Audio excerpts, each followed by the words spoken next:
Entonces, vuelvo a retomar el tema donde expuse todas las bondades que se derivan a través precisamente de ese tema de los campos magnéticos, que es un tema fundamental para la vida. En este momento comparto pantalla.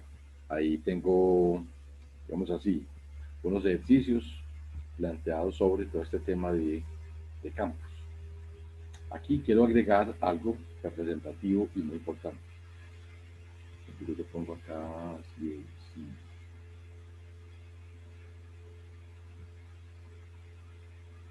Poner acá, estos vamos aquí dos punticos. Listo. Que nos quede así. Ya vemos que esa curva es representativa acá. Quiero, a ver, antes de hacer la parte evaluativa. Muy bien, entonces antes de esta partecita, acá, voy a hacer algunos análisis. Espiras y su relación con H o con B. Aquí hay algunos términos que son muy importantes. Les retomo el concepto de algunas páginas importantes dentro de esos complementos, tanto del libro de Fimenko como de los americanos. Puede ser otro caso conocido. Tenemos los términos de flujos, la parte de sustancia magnética o no, etc. Acá, esta parte ya de las ondas electromagnéticas, bajar las escrituras por el momento.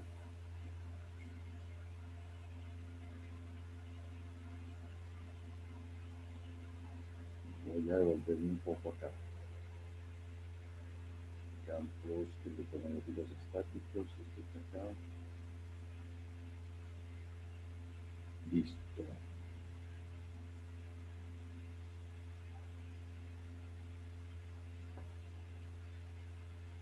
Aquí podríamos retomar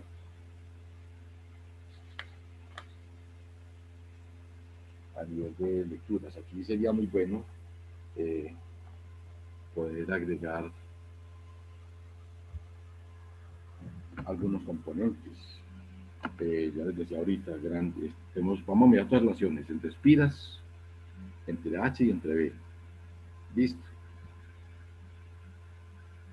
Y le agregamos también el término corriente. Todos están de la mano. Desde la palabra corriente, espiras, etc. De aquí voy a retomar algunos conceptos importantes relacionados con el campo magnético. Los voy a mencionar así de rápido. Primero, los famosos anillos de Van Allen.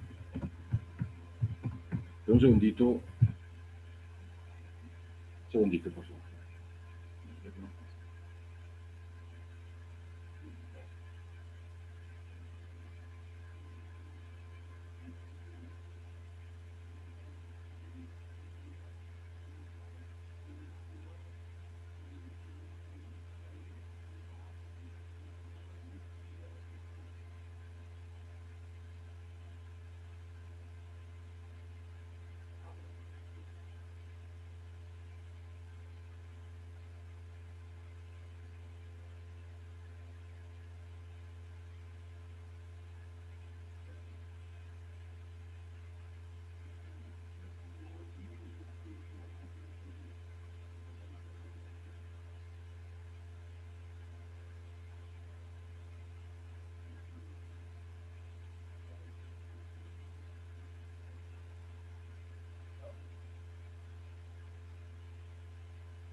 Bien, entonces, volviendo acá. Estos anillos son, todas esas palabras van de la mano de campos magnéticos. Los anillos de Van Allen, protectores de la vida. Equipos grandes del siglo XXI, tan grandes como coger toda una ciudad como Sabaneta, hacer cavar un túnel, llenarlo de hormigón y hacer una circunferencia del orden de los 20 kilómetros. y enseguida llenarla de campo magnético. O sea, el solo hecho de pensar en la excavación vale una fortuna, y llenarla de campos magnéticos intensos vale una pues, para el mundo. Sin embargo, ahí está, por ejemplo, algunas universidades, por ejemplo, de Estados Unidos, se dan el lujo de tener ciclotrones. Uno queda asombrado cómo instituciones tienen toda esa capacidad. Y al lado del ciclotrón es el gran aparato que les decía ahorita, el sincrociclotrón.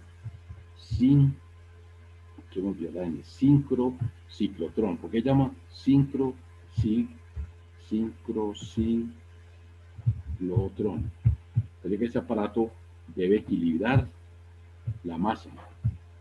Por allá, va solo por aquí arribita, recordemos que omega, la velocidad angular, depende de Q, de B y de M. Entonces, ¿el problema cuál es? El problema es, no es la carga no se afecta por la velocidad, es otro descubrimiento de la relatividad. ¿Quién se afecta? Se afecta la masa. Entonces, a grandes velocidades la masa aumenta y entonces ese término ya no daba. Entonces, por eso paralizaba todos los ciclotrones. Con el sincrociclotrón se desarrollan unas tecnologías que lo que hacen es superar la capacidad del ciclotrón. Repito, estas cifras son imposibles para un país. El gran acelerador de hadrones, por ejemplo, coloco acá acelerador de hadrones, esos equipos modernos donde casi que se desafía el poder de Dios. Estamos hablando de unas máquinas donde los científicos están buscando precisamente casi que una simulación del Big Bang. Ahí tenemos, en este capítulo aparece un término nuevo que es la palabra antimateria. La palabra antimateria no se crea en ningún curso, antimateria.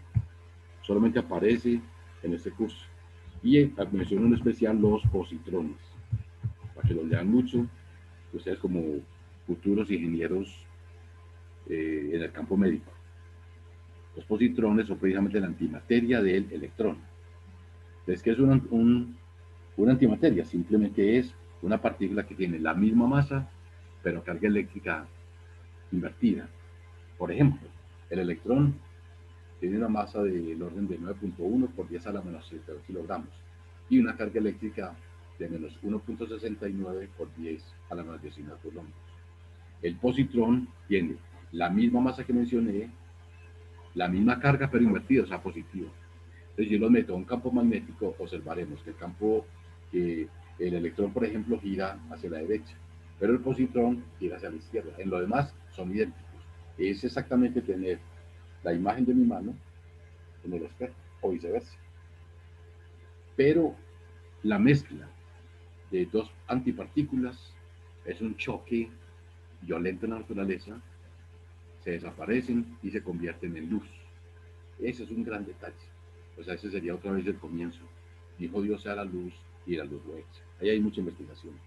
Entonces, los antimaterias son las antipartículas, un término que se volvió famoso en física. Y más pues con otros términos como materia oscura, etcétera. Hay un tema que es muy importante para los electrónicos, precisamente el efecto Hall. El efecto Hall es un efecto de algunos materiales. Este efecto Hall fue significativo porque fue, digamos así, las primeras evidencias de que habían materiales diferentes a los electrones, que precisamente los materiales que tienen en sus estructuras algunos huecos.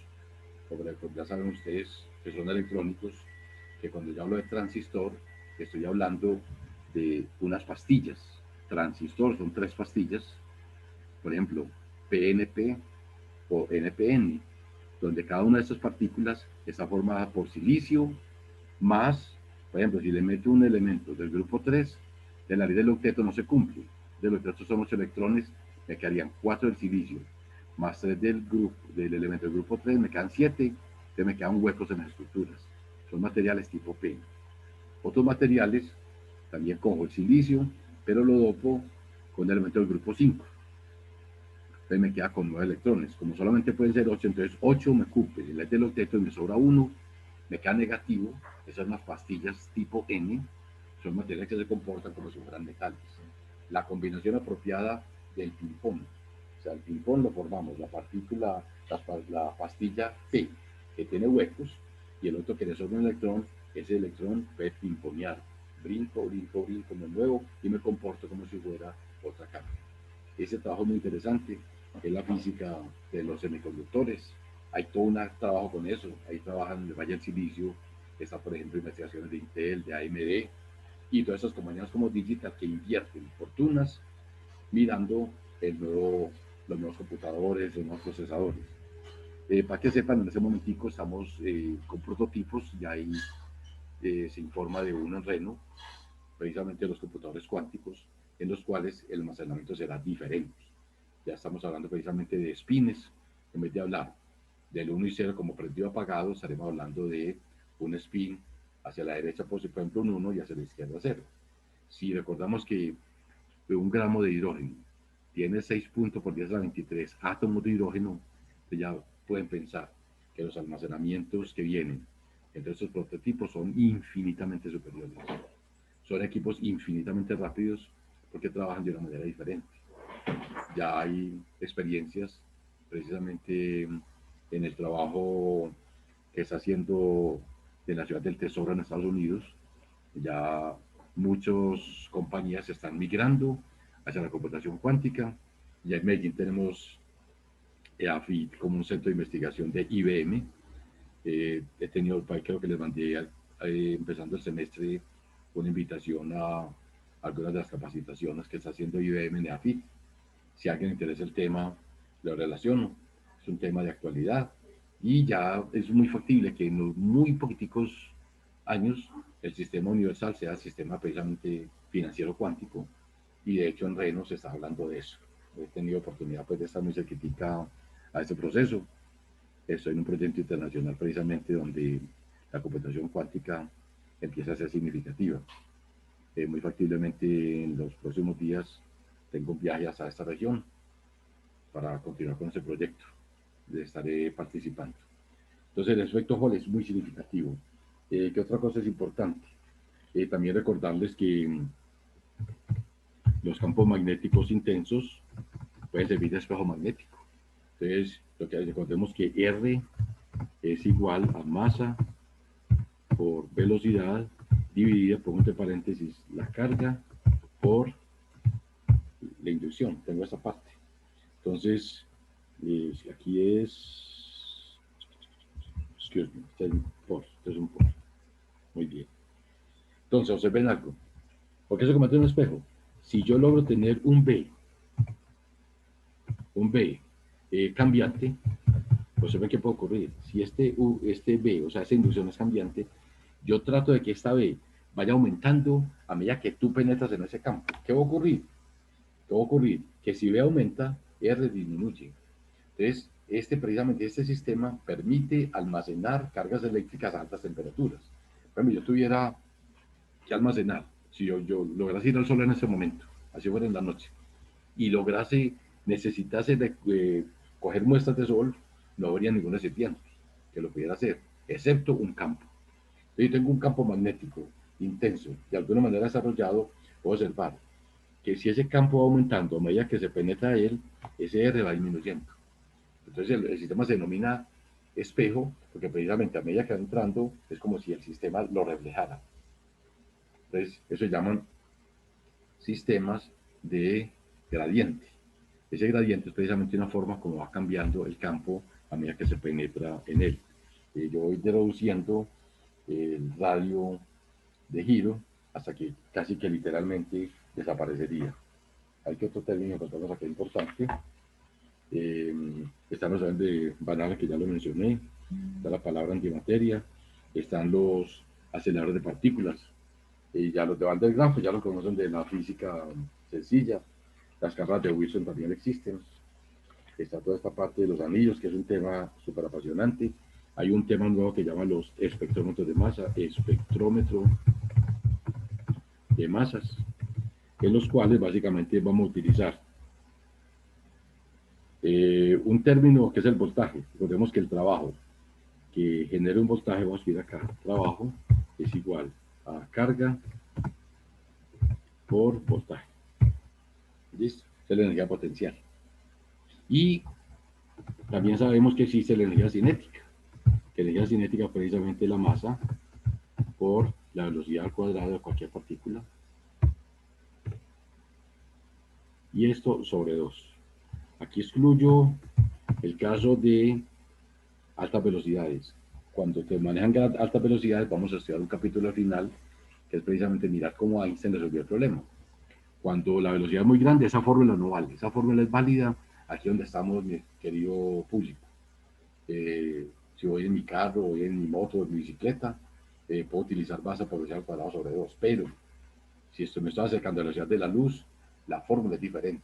Ya interesa es cuánto cambia mi masa por la velocidad de la luz al cuadrado. De ahí al final se deriva que energía es igual a mc2, que es la famosa fórmula que llaman de la bomba atómica, la que Albert Einstein generalizó y la cual inmortalizó en los trabajos de las pilas atómicas o los reactores atómicos. Este espectrómetro entonces utiliza básicamente este concepto. Igualo carga por voltaje igual a masa por velocidad al cuadrado sobre 2, y de ahí puedo despejar a qué velocidad me da el sistema. Esa parte es muy importante, que yo puedo separar isótopos. Entonces coloco aquí isótopos. ¿Qué son isótopos? Porque, por ejemplo, está el carbono. Pues aquí yo estoy hablando porque estoy vivo. Tengo carbono 14. Si yo me muero, dejo de producir carbono 14. Entonces empieza a haber una relación diferente entre carbono 14 y carbono 12. Lo que hace la ciencia es determinar la cantidad de estos carbonos, y de acuerdo a esa cantidad, les puede decir, ese hueso era del orientador Juan y vivió por acá hace 8.500 años. Estos restos que tenemos son, por ejemplo, de Emanuel o del compañero Larios, y eso tiene 18.000 años. Eso lo permite el análisis de estos campos. Eso es interesantísimo. Los isótopos, entonces si yo tengo, por decir algo, uranio mezclado, uranio 235 y uranio 238, cuando yo los meto a un espectrómetro de masas, entonces, ¿qué va a ocurrir? Que tienen masas diferentes. Uranio 235 es menos pesado que el uranio 238, porque el otro tiene 3 neutrones más. Entonces, cuando yo meto eso, entonces el espectrómetro se me comporta como un selector. Entonces yo tengo los isótopos, por ejemplo, a 5 centímetros del carbono 12, por decir algo, y en una distancia diferente encuentro los otros. Entonces con estos datos voy separando. Eso es una manera de separar sustancias utilizando campos. Si encontramos por aquí otros componentes importantes, también es bueno que estudien fuerzas entre corrientes. Listo, ahí te doy una bibliografía especial. Listo. Y finalmente, voy a escribir acá, a ver si encontramos aquí otra relación importante.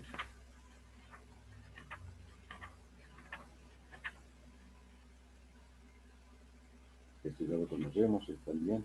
Entonces voy a colocar acá la fuerza magnética cuando hay un conductor depende de qué corriente tenga. Listo. ¿Qué corriente tenga? Por el producto vectorial entre L, que es la longitud de ese conductor recto, la cruz se me perdió, aquí está la cruz, y esa inducción.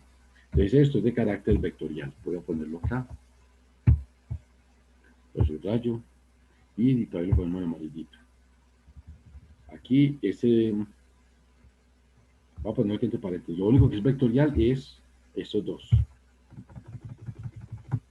Condiciones especiales, ya saben.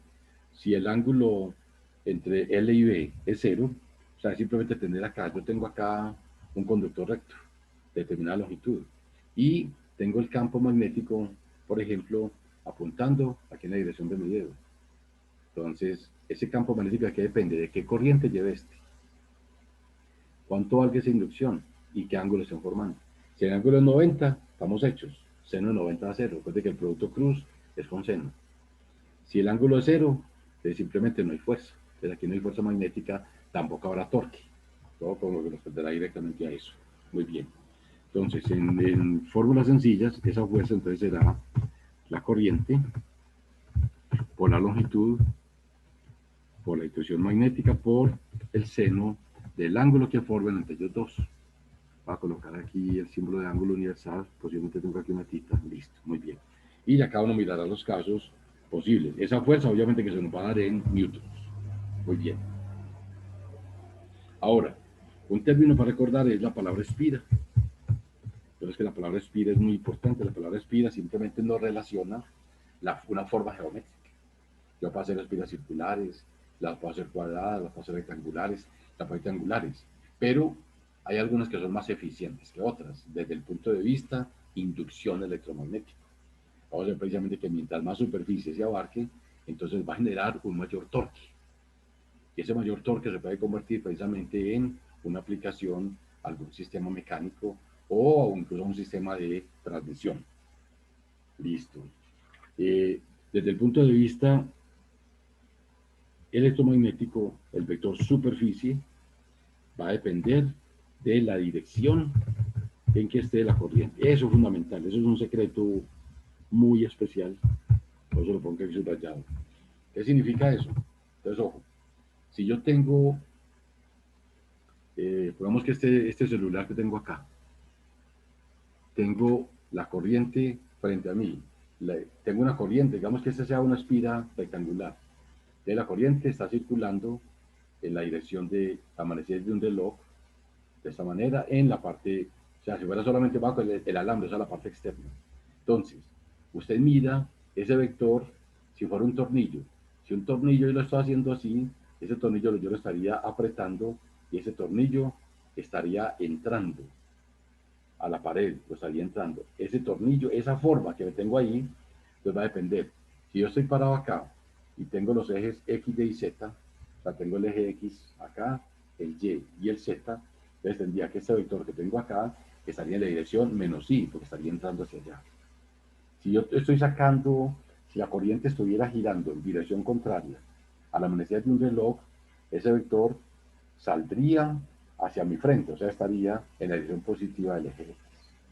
Entonces, la forma como la espira esté desarrollando se me va a decir si está en I, en J o en K, o si lo coloco así acostado. Ese detalle es muy importante. ¿Por qué es muy importante? Porque precisamente esa superficie es la que me va a dar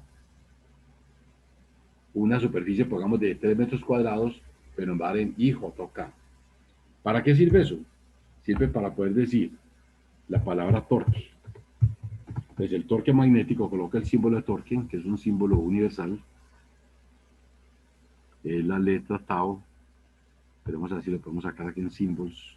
Sí, ya lo encontré acá. Allá vamos a buscar la letra tau, si la ven mismo que yo. Esa letra es muy útil.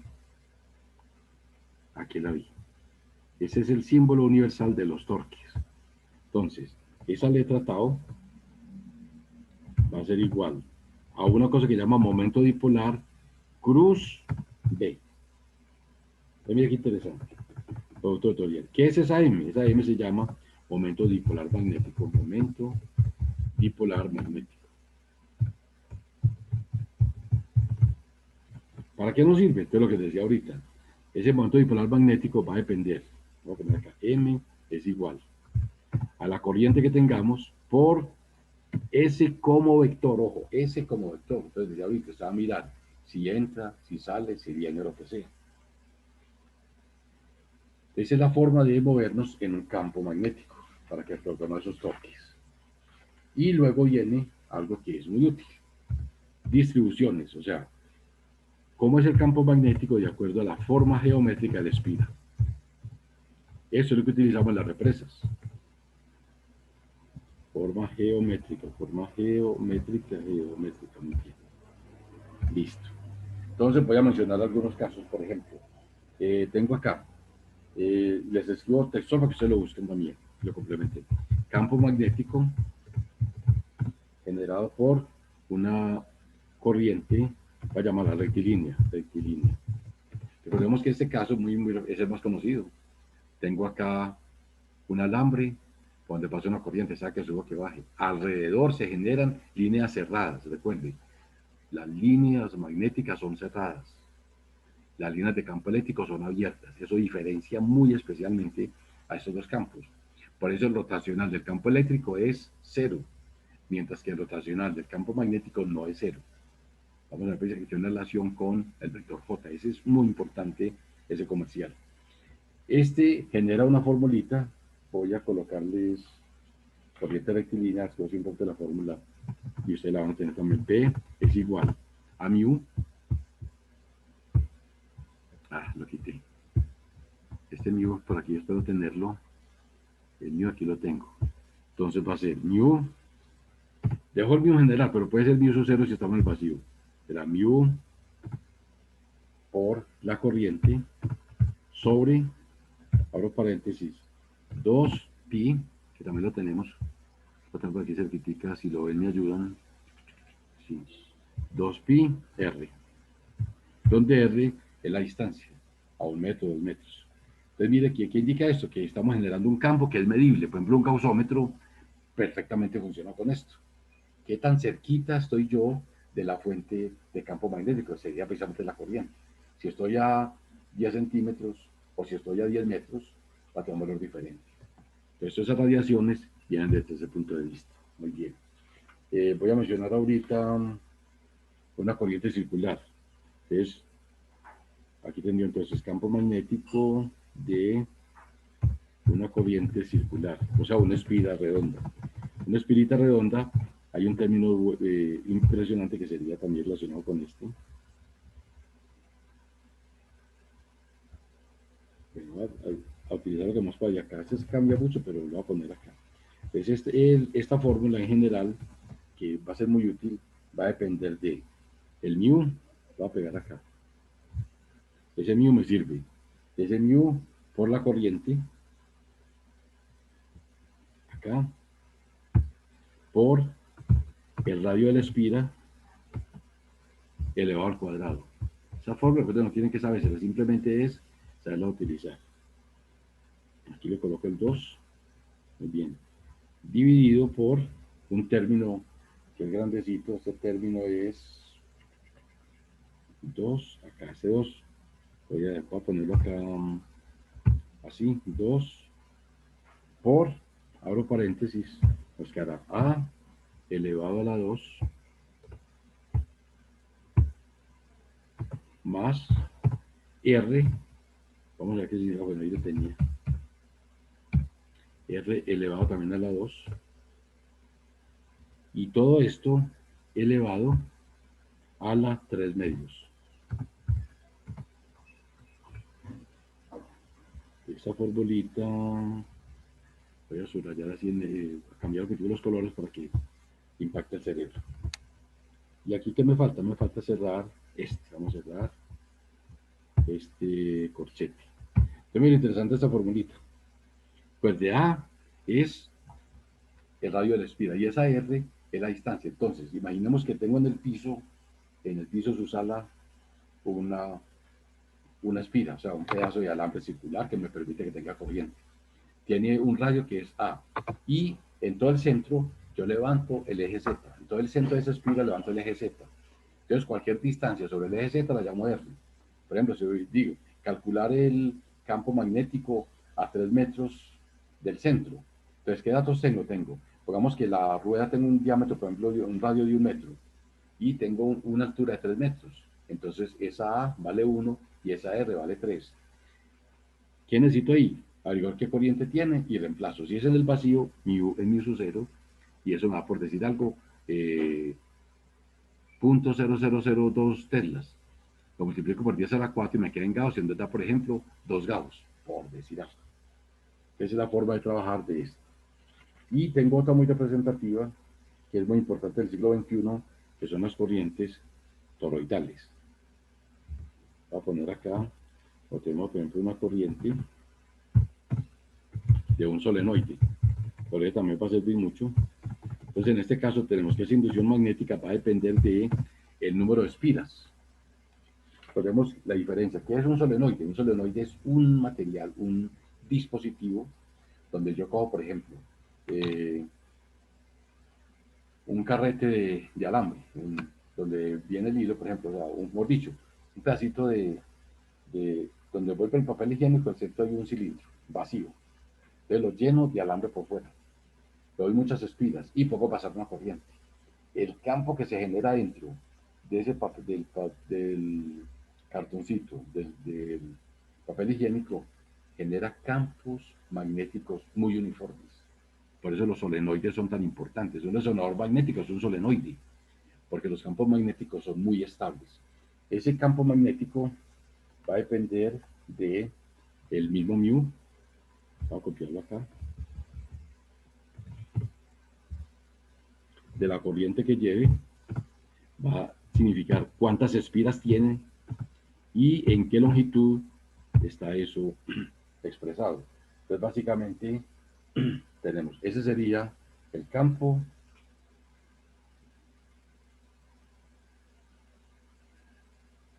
en el centro. Sería el valor del campo en el centro de la espira. Por eso es tan importante ahí donde metemos al paciente.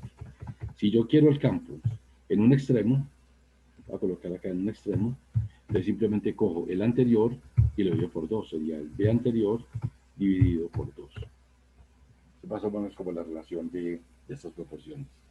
Entonces, en el mundo nos movemos entre esos campos. Campos de un solenoide. Sí, básicamente sería eso. Eso lo cuenta también en el librito de Serwin, cualquier libro, simplemente que cada uno mire ejercicios sobre esa parte. Entonces, el mundo actual, el campo magnético, nos va a importar mucho cómo él aspira, dónde va a trabajar. Entonces, precisamente ese torque, mire que acá ese torque, ¿va a depender el torque? Va a depender de la corriente y la superficie. Entonces, obviamente, la superficie que tenga un valor mayor es la superficie que va a generar un mayor torque. Entonces, por eso todos los sistemas de inducción electromagnética van a buscar espiras que generen todo este tipo de cosas. Entonces, es muy común en el mundo encontrar las espiras circulares y las espiras cuadradas. Las demoformas posiblemente no son representativas, pero obviamente te van a inducir con respecto a esto. Muy bien. Entonces, yo quería entonces al menos de que tuviésemos estas precisiones para que pudiéramos trabajar.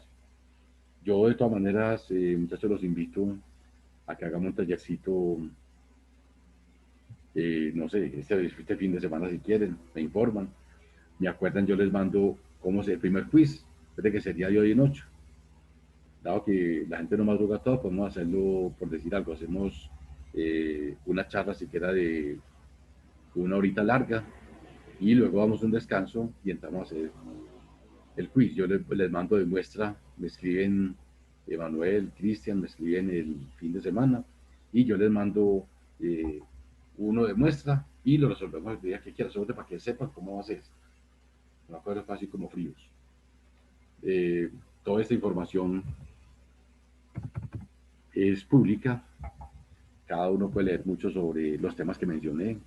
Mire que son temas apasionantes, son temas de alto valor tecnológico. O sea, si en alguna parte hay tecnología, precisamente en el campo magnético. Recordemos bien algo tan sencillo. En nuestras casas, por ejemplo, eh, sistemas, pongamos, piezoeléctricos, como sistemas toroidales para estufas, etc. O sea, todo eso es cercano a nosotros. Máquinas eléctricas cercanas a nosotros. La industria cercana a nosotros. Entonces, mire que se combinan la parte eléctrica con la parte magnética. Cuando yo hablo de sistemas trifásicos, entonces estoy hablando también de grandes máquinas, grandes corrientes. Y el hecho de que haya grandes corrientes implica seguridad industrial muy importante. Ya los que han estado conmigo, recuerden los cursos de circuitos, cuando manejamos 30 miliamperios, mi mano está acá y pierdo la capacidad de abrir la mano, pierdo la capacidad de expresarme, porque con 30 miliamperios empiezan los efectos galvánicos sobre mi organismo. Hay que tener cuidados extremos, normas de seguridad muy claras en las empresas, tener claridad dónde están los tableros, dónde están los controles, cómo apagamos. Hace 2 años aproximadamente, un estudiante mío de la Nacional que trabaja en el sector de alimentos, por susto del compañero, una máquina de las que muele carne, el que no te cogió la mano, la máquina le cogió ventaja y se le cogió del brazo. El compañero vio cómo la máquina le arrancó el brazo y él en el desespero no alcanzaba a pagar, o sea, él hubiera alcanzado a pagar la máquina, Hubiera sido pues terrible el accidente, pero hubiera sido más controlado. El compañero perdió todo este lado, precisamente porque se paniqueó. La máquina no tenía controles, autocontroles que hubiesen permitido impedir ese movimiento. Entonces, por eso la invitación es, todas estas máquinas que funcionan con campos electromagnéticos, tengamos mucho cuidado, no nos confiemos. Recordemos que con 30 miliamperios tenemos muchas dificultades. Las famosas pistolas TASES, son paralizantes, efectos también electromagnéticos, porque el organismo es muy débil. Nosotros con 10 miliamperios ya más que cosquillas, cosquillotas que las sentimos y nos pueden dar risa, pero todavía me controlo. En 20 miliamperios, mucha gente ya puede que no se controle, con 30 miliamperios ya es incontrolable, y con 100 miliamperios tengo una fibrilosis ventricular que impediría que siguiera disfrutando de estos cursos. Ya a partir de 3 minutos de eso ya estamos literalmente muertos. Miro, me preocupo, esos muchachos todavía no aparezcan, pero bueno, esperemos que se manifiesten a través de estas lecturas. Términos para que tengan presente en la vida, vuelvo y le comento acá la palabra antimateria, mire la palabra positrón. Medicina es tan grande que tiene equipos de positrones. Hay clínicas que ya se dan el lujo de tener esto. O sea, somos como ciudad, somos privilegiados en todo el campo de la teoría electromagnética. Tenemos grandes aplicaciones, tenemos mucho futuro. Todos los que me escuchan tienen mucho futuro. La invitación es a que si tienen forma de terminar electrónica y combinarla con mecatrónica o con instrumentación y control, les cuento muchachos que están en unos campos infinitos de posibilidades. El control ayuda mucho, el control. Particularmente, pues, quienes hablan, pues, una de mis formaciones fuera de electrónico, soy formado como físico puro. Entonces tengo una dimensión teórica y práctica de conocimiento de muchos equipos y cómo funcionan muchos parámetros, desde gausómetros hasta máquinas. Entonces he tenido ese privilegio de conocer mucha tecnología que aplico precisamente en mi campo de aplicación. Yo trabajo en el campo de redes a nivel ya particular y hacemos muchos trabajos. Últimamente pues, estamos tratando de meterle incluso una parte de redes de inteligencia artificial y las empresas van creciendo. Que mire que ustedes, los que me están escuchando, váyanse metiendo en estos campos. O sea, que eso que estoy diciendo es una teoría muy bonita, pero todo esto es práctico. Todo lo que les hablé hoy, todo esto es práctico. Es tangible. O sea, yo estoy dándoles una explicación físico-matemática de lo que está ocurriendo. Ya como ingenieros nos toca jugar, escribir, diseñar, jugar. Entonces, no sé qué, dónde están, muévanse mucho. Los invito para terminar esta jornada de hoy que viajen mucho. Así están los seminarios, así están encuentros. Aprovechen que las universidades están patrocinando viajes. Desde que la Universidad de Envigado ha patrocinado viajes a Europa. Hemos tenido estudiantes que ya en su rato libre se van para la Torre de París, la Torre Eiffel a tomarse sus foticos. Tuvimos el año anterior varios estudiantes en Ciudad de México. Es posible que algunos de ustedes haya estado. Tenemos otros compañeros como Julián y compañía, Pipe, que estuvieron en encuentros en el Perú y aprovecharon para ir a visitar las ruinas de la ciudad del Cusco y sus alrededores. Entonces, miren que es una invitación a que viajen mucho. Yo, quienes hablan, yo también viajo mucho, asisto a muchos seminarios, a muchos eventos. Estoy en un proyecto internacional también, me encanta escudriñar. O sea, yo nunca paro de leer, soy un lector, soy un consultor, soy un investigador permanente y siempre mi idea es que motivarlos mucho, trabajen mucho, dependan de ustedes mismos. Estamos en un medio donde tener conocimiento es importantísimo. Eso de alguna manera nos ayuda mucho. Si hablamos de solamente sobrevivir, sobrevivimos más tranquilos en medio de todas las dificultades. Mientras más nos movamos, mientras más asistamos a todos estos eventos, tenemos un mayor valor agregado y eso lo ponemos en el perfil, que eso es muy importante para todos. Fue muy especial, mira que los compañeros no se comunicaron más. No sabemos la razón, pero bueno, tengamos mucha paciencia. Entonces les dejo la inquietud. Que ojalá este fin de semana nos ponemos de acuerdo y los pueda acompañar. Les mando taller, pero me acuerdan. Y al mismo tiempo los acompaño en la solución del taller que les mande. O sea, que haga una evaluación. Muchas gracias a todos y a todos. Eh, es sorprendente de todas maneras, pero madrugar es muy rico. A mí me encanta madrugar. Soy gran madrugador. Muchas veces lo hago, o sea, en la montaña me un poquitico más tarde, pero igual, también madrugo. Muchas bendiciones, Emanuel. Muchas bendiciones a todos que nos van a escuchar en el transcurso del día o de la semana a través de este video. Cuídense mucho y saben que cuenta conmigo todo el tiempo. Muchas bendiciones, muchachos. Hasta luego, disfrute el día y como siempre, cuídense mucho, que estamos en un punto donde hay que ser relajado mucho y los epidemiólogos del ambiente del Hospital San Vicente dicen que están incrementando los casos y ya Italia, por desgracia, encerró 42 millones de personas otra vez. Entonces, mi invitación es que nos cuidemos, conservemos distancias, no nos relajemos. Muchas gracias y más tarde les paso la grabación. Hasta luego.